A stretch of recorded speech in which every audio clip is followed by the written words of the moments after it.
Alors, étant relativement proche des milieux agricoles, je peux vous assurer qu'ils subissent clairement et qui sont très conscients, en tout cas, des conséquences de ce changement climatique, parce qu'ayant vécu quelques épisodes extrêmes ces dernières années, cette année il y avait la sécheresse, il y avait des intempéries en début d'année, plus de 15 millions de dégâts dans le canton. L'année dernière, il y avait le gel.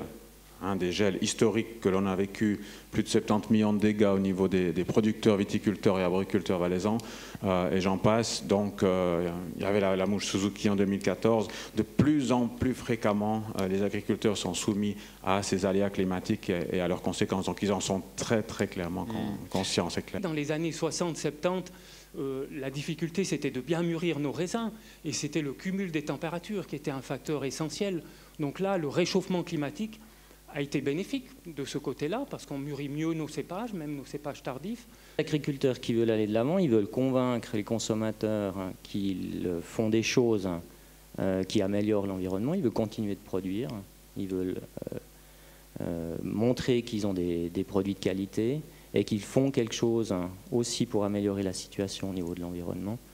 Et il y a des gens très actifs, et c'est avec ces gens-là qu'on essaie de travailler.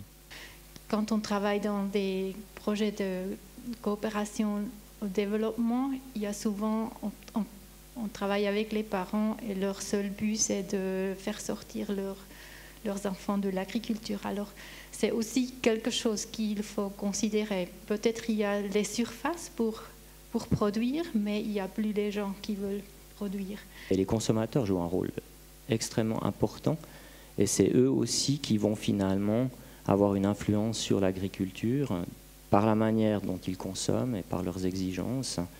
Et ça, c'est un élément très important. On ne peut pas sortir les consommateurs du débat sur l'agriculture et le réchauffement climatique.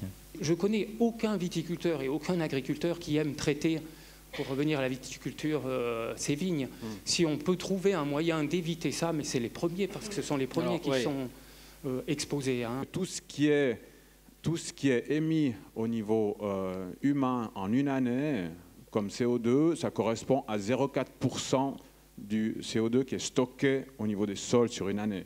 Donc c'est-à-dire que si on augmente très légèrement la capacité de stockage des sols agricoles au niveau mondial, on va diminuer très fortement l'émission de gaz à effet de serre.